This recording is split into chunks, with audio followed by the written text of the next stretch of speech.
Hi everyone, কেমন আছো তোমরা সবাই? আশা করি সবাই খুব ভালো আছো। তো আজ চলে এসেছি আবার একটা কুকিং ভিডিও নিয়ে। তো আজ আমি বানাবো লঙ্কার পকোড়া। এই যে এত বড় বড় লঙ্কাগুলো দেখছো, এগুলোকে আমরা সিমলা মির্চ বলে থাকি। এই লঙ্কাগুলোর পকোড়া আজ বানাবো।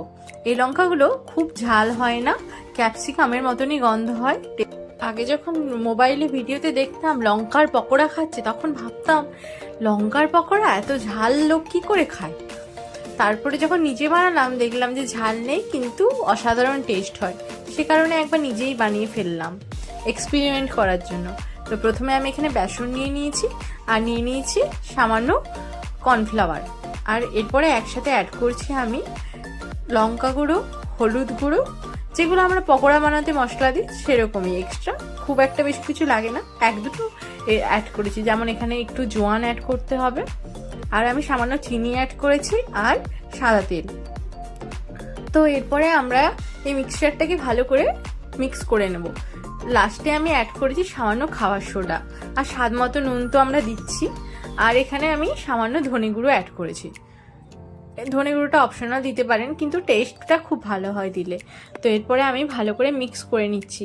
পকোড়ার ব্যাটার যতটা হয় ততটা, খুব পাতলাও হবে না, খুব মোটাও হবে না। তো আমি এখন ভালো করে মিক্স করে নিচ্ছি ব্যাটারটা। অল্প অল্প জল দেবে, একবারে যদি বেশি করে জল দেওয়া হয়ে যায় তাহলে কিন্তু পাতলা হয়ে যাবে। সেক্ষেত্রে অল্প অল্প করে জল দেবে অ্যান্ড মিক্সচার করবে, তো খুব ভালো হবে।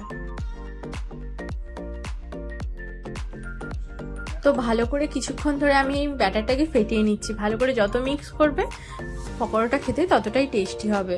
তো মিক্স করে নেওয়ার পর এরপরে আমি এখানে একটা বাটিতে আগে থেকে সেদ্ধ করা আলুকে পেঁয়াজ দিয়ে ভালো করে মশলা দিয়ে কষিয়ে রেখেছিলাম। এই লঙ্কাটা তো আগে থেকেই আমি কেটে ভেতর থেকে বীজগুলো বের করে নিয়েছিলাম। এরপরে এর মধ্যে আমি ঢুকিয়ে দিচ্ছি আলুর পুরগুলোকে। এখানে আমরা শুধু পকোড়াটাকেও ভাজতে পারি, আর আমরা যদি চাই তো আলুর পুর দিয়েও ভালো করে ভাজা যায়। তো আপনারা চেষ্টা করবেন দুরকমই বানানোর। আমি দুরকম এখানে আমি কড়াইতে তেল গরম করে নিয়েছি। তো আমি দুরকমভাবেই বানিয়ে দেখাবো। প্রথমে আমি প্লেন শুধু লঙ্কাটাকে ভেজে দেখাচ্ছি, এরপরে যে পুর দিয়ে বানিয়েছিলাম লঙ্কার পকোড়া ওটাকে ভাজবো। এখানে আমি ব্রেড ক্রাম্বস নিয়ে নিয়েছি, ওটা দিলে পকোড়াটা মুচমুচে হবে। তো প্রথমে আমি লঙ্কাটাকে নিয়ে ভালো করে ব্যাটারে ডুবিয়ে নিয়ে ভাজবো। প্লেন লঙ্কার পকোড়া যেটা হয় সেটাও খুব ভালো হয় খেতে, আর পুর দিয়ে যদি হয় সেটাও ভালো হয়। আমি দুটোই ট্রাই করেছিলাম, আপনাদের যেটা পছন্দ সেটা বানাবেন।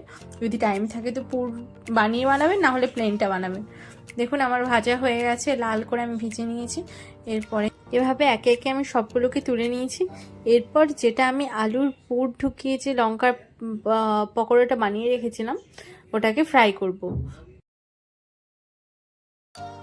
যেটা বানিয়ে রেখেছিলাম ওটাকে ভালো করে ব্যাটারে ডিপ করে ব্রেড ক্রাম্বস লাগিয়ে ভাজলাম। এভাবেও আপনারা একবার বানাবেন, ট্রাই করবেন, খুব ভালো লাগে খেতে। তো এভাবে আমি আমার সবগুলো লঙ্কার পকোড়া বানিয়ে নিলাম। তারপরে এখন টেস্ট করার পালা। এই পকোড়াটা আপনারা স্ন্যাক্স হিসেবে সন্ধ্যাবেলা একবার ট্রাই করতেই পারেন। টমেটো কেচাপ দিয়ে খুব ভালো লাগে খেতে। তো বাইরের তেলে ভাজার থেকে বাড়িতে একবার পকোড়া বানিয়ে ট্রাই করাই ভালো। একবার অবশ্যই ট্রাই করবেন, আর কেমন হলো আমাকে অবশ্যই জানাবেন। ভিডিওটা ভালো লাগলে আপনারা কমেন্টে জানাবেন। সবাই খুব ভালো থাকবেন, দেখা হচ্ছে পরের ভিডিওতে।